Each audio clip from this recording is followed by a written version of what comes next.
നമസ്കാരം. ഇന്ന് നമ്മൾ നോക്കാൻ പോകുന്നത് ആദ്യത്തെ ആംഗ്ലോ മറാത്ത യുദ്ധമാണ്. ആംഗ്ലോ മറാത്ത യുദ്ധം മൊത്തത്തിൽ 3 ആംഗ്ലോ മറാത്ത യുദ്ധങ്ങളുണ്ട്. അതിൽ ആദ്യത്തെ ആംഗ്ലോ മറാത്ത യുദ്ധം 1775 മുതൽ 1782 വരെ നടന്ന ആദ്യത്തെ ആംഗ്ലോ മറാത്ത യുദ്ധമാണ് നമ്മളിന്ന് നോക്കാൻ പോകുന്നത്.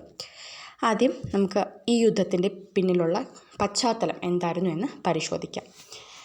മറാത്തകളുടെ പേഷ്വയായിരുന്ന 1761 കാലഘട്ടങ്ങളിൽ അല്ലെങ്കിൽ 60 കാലഘട്ടങ്ങളിൽ മറാത്തയുടെ പേഷ്വയായിരുന്ന ബാലാജി ബാജി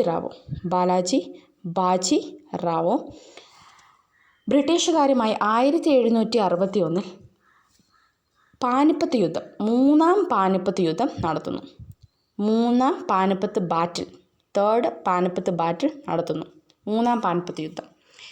ഈ യുദ്ധത്തിൽ ബാജി റാവോ തോൽക്കുകയും ബ്രിട്ടീഷുകാർ ഒട്ടുമിക്ക സ്ഥലങ്ങളും മറാത്തകളുടെ കയ്യിൽ നിന്നും പിടിച്ചെടുക്കുകയും ചെയ്യുന്നു. എന്നാൽ ഈ സ്ഥലം തിരിച്ചു പിടിക്കണമെന്ന് ബാജി റാവോയ്ക്ക് അതിയായ ആഗ്രഹമുണ്ടായിരുന്നു. അദ്ദേഹം പക്ഷേ പിന്നീട് മരണമടയുകയാണ് ചെയ്യുന്നത്. ഇതോടുകൂടി തൻ്റെ പുത്രനായ ബാജി റാവോയുടെ പുത്രനായ മാധവ് റാവോ അധികാരത്തിൽ വരുന്നു. മാധവ് റാവോ ഒന്നാമൻ അത്യാവശ്യം സ്ഥലങ്ങളെല്ലാം തന്നെ ബ്രിട്ടീഷുകാരുടെ കയ്യിൽ നിന്നും പിടിച്ചെടുക്കുന്നു. അതായത് 3-ാം പാനിപ്പത്ത് യുദ്ധത്തിൽ നഷ്ടമായ മറാത്തകളുടെ സ്ഥലങ്ങൾ ബ്രിട്ടീഷുകാരുടെ കയ്യിൽ നിന്നും പിടിച്ചെടുക്കുന്നു മാധവ് റാവോ ഒന്നാമൻ. അദ്ദേഹം അധികാരം പിടിച്ചെടുക്കുന്നതോടുകൂടി ബ്രിട്ടീഷുകാർക്ക് മറാത്തകളുടെ മേളിലുള്ള പഴയ ഭയം പിന്നെയും ഉയർന്നു വരാനായി തുടങ്ങി. ഈ സമയം മാധവ് റാവോ ഒന്നാമൻ മരണമടയുകയാണ് ചെയ്യുന്നത്. മാധവ് റാവോ ഒന്നാമൻ മരണമടഞ്ഞതിന് ശേഷം തൻ്റെ അനുജനായിരുന്ന നാരായൺ റാവോയ്ക്ക് ആണ് പിന്നീട് സ്ഥാനം കിട്ടുന്നത്. നാരായൺ റാവോ പിന്നീട് പേഷ്വായി മാറുന്നു. എന്നാൽ നാരായൺ റാവോയുടെ കയ്യിൽ നിന്നും അധികാരം പിടിച്ചെടുക്കുന്നതിനായി തൻ്റെ തൻ്റെ അമ്മാവനായിരുന്ന രഘുനാഥ് റാവോയ്ക്ക് അതിയായ ആഗ്രഹമുണ്ടായിരുന്നു. കാരണം അദ്ദേഹത്തിന് പേഷ്വാകണം. ഈ രഘുനാഥ് റാവോ നാരായൺ റാവോയെ വധിച്ചതിന് ശേഷം അധികാരത്തിലേക്ക് വരാൻ ശ്രമിക്കുന്നു.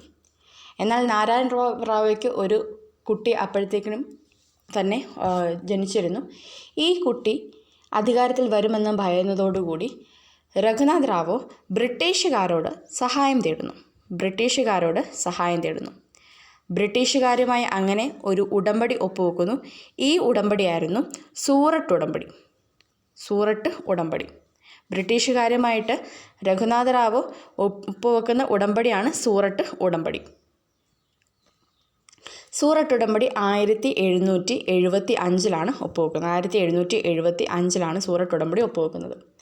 ഈ ഉടമ്പടി പ്രകാരം സൽസറ്റും ബസൈൻ എന്ന് പറയുന്ന 2 സ്ഥലങ്ങൾ, മറാത്തകളുടെ കീഴിലുണ്ടായിരുന്ന സൽസറ്റും ബസൈൻ എന്ന് പറയുന്ന 2 സ്ഥലങ്ങൾ ബ്രിട്ടീഷുകാർക്ക് നൽകണമെന്നും പകരം ബ്രിട്ടീഷുകാരെ 2500 ബ്രിട്ടീഷ് പട്ടാളത്തിന് നൽകി മറാത്തകൾക്ക് എതിരെ രഘുനാഥ് റാവോയ്ക്ക് യുദ്ധം ചെയ്യുന്നതിന് വേണ്ടി സപ്പോർട്ട് ചെയ്യാമെന്നും പറയുന്നു.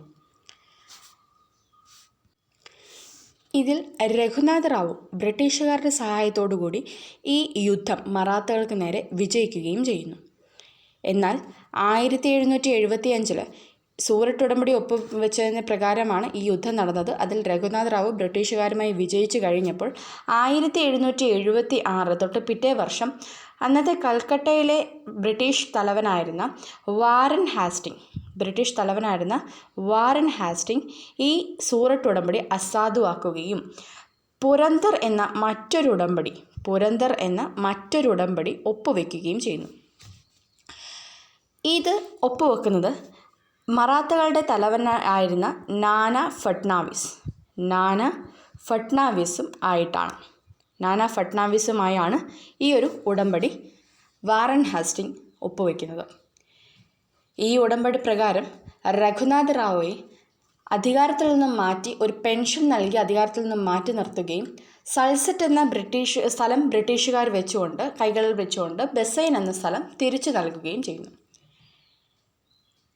അതോടൊപ്പം യാതൊരു കാരണവശാലും രഘുനാഥ് റാവോയ്ക്ക് ഒരു അഭയം നൽകരുത് എന്ന് ബോംബെയിലുള്ള തങ്ങളുടെ ബ്രിട്ടീഷ് കമ്പനിയോട് ആവശ്യപ്പെടുകയും ചെയ്തു.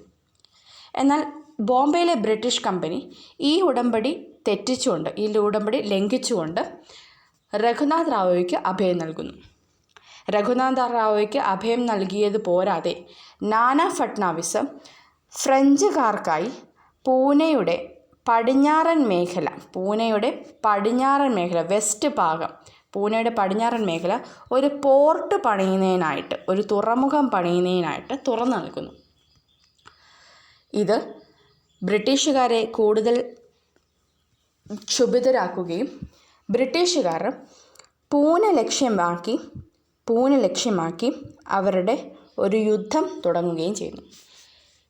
പൂനെയിലുണ്ടായിരുന്ന വദ്ഗാവോൻ എന്ന ഒരു ഗ്രാമത്തിൽ വെച്ചാണ് നടക്കുന്നത്. വദ്ഗാവോൻ, ഈ ഗ്രാമത്തിൽ വെച്ച് നടന്ന യുദ്ധത്തിൽ മറാത്തകളുടെ തലവനായി മഹാജി സിന്ധ്യ ഉണ്ടായിരുന്നു. സിന്ധ്യ എന്ന് പറയുന്നത് അവരുടെ ഒരു മറാത്തകളുടെ ഒരു കുടുംബമാണ് സിന്ധ്യ എന്ന് പറയുന്നത്. മഹാജി സിന്ധ്യ ബ്രിട്ടീഷുകാർക്കെതിരെ വാദ്ഗാവോനിൽ വെച്ച് അതിശക്തമായി പോരാടുന്നു. ഈ യുദ്ധത്തിൽ ബാറ്റിൽ ഓഫ് വാദ്ഗാവോൻ എന്നറിയപ്പെടുന്ന ഈ യുദ്ധത്തിൽ മറാത്തകൾ വിജയിക്കുകയും ബ്രിട്ടീഷുകാർ തോൽക്കുകയും ചെയ്യുന്നു. അങ്ങനെ ട്രീറ്റി ഓഫ് വാദ്ഗാവോൻ 1779 ട്രീറ്റി ഓഫ് വാദ്ഗാവോൻ ഉടമ്പടി ഒപ്പുവെക്കാൻ ബ്രിട്ടീഷുകാർ നിർബന്ധിതരാകുന്നു.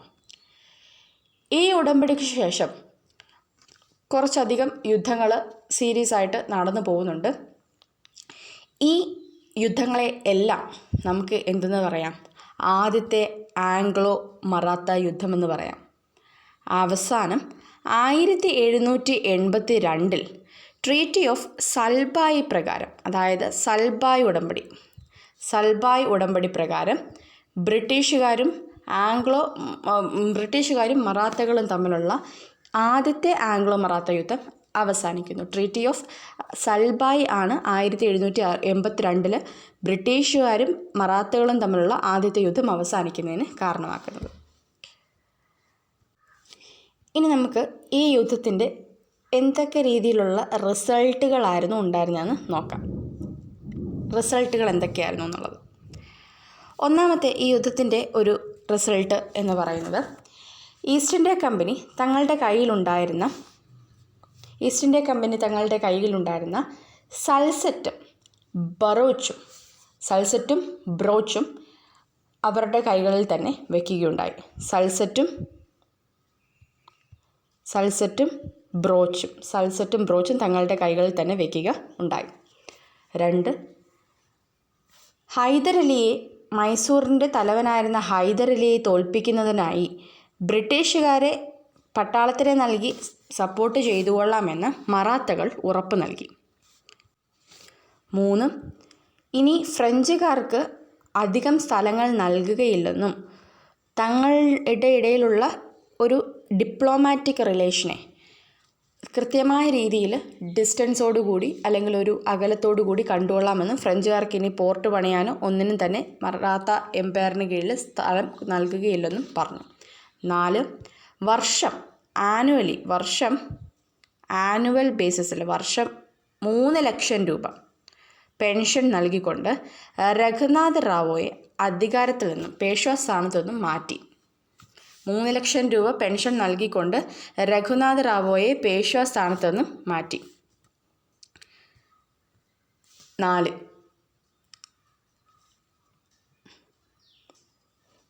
അടുത്തതായി ട്രീറ്റി ഓഫ് പുരന്ദർ ഉടമ്പടിക്ക് ശേഷമുണ്ടായിരുന്ന ബ്രിട്ടീഷുകാർ പിടിച്ചെടുത്ത സ്ഥലങ്ങൾ അത്രയും തന്നെ മറാത്തകൾക്ക് തിരിച്ചു നൽകാമെന്ന് പറഞ്ഞു. പുരന്ദർ ഉടമ്പടിയുടെ ഭാഗമായി പുരന്ദർ ഉടമ്പടിക്ക് ശേഷം ബ്രിട്ടീഷുകാർ പിടിച്ചെടുക്കിയ അത്രയും സ്ഥലങ്ങൾ മറാത്തകൾക്ക് തങ്ങൾ തിരിച്ചു നൽകിക്കൊള്ളാമെന്ന് ഈ ഒരു യുദ്ധത്തിന് ശേഷം സൽബായ് ട്രീറ്റിയിൽ പറയുന്നു.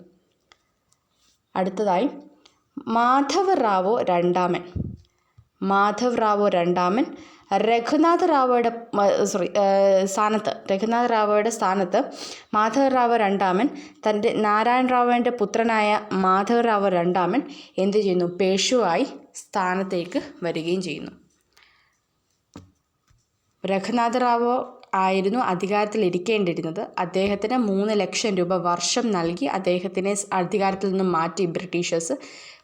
സൽബായ് ഉടമ്പടി പ്രകാരം ആ സ്ഥാനത്തേക്ക് നാരായൺ റാവുയുടെ പുത്രനായിരുന്ന മാധവ റാവു രണ്ടാമൻ അധികാരത്തിൽ വരികയും ചെയ്തു. ഇതോടുകൂടി ആംഗ്ലോ മറാത്ത യുദ്ധത്തിൻ്റെ ആദ്യഘട്ടം അവസാനിക്കുന്നു. വ്യക്തമായെന്ന് വിശ്വസിക്കുന്നു. നന്ദി, നമസ്കാരം.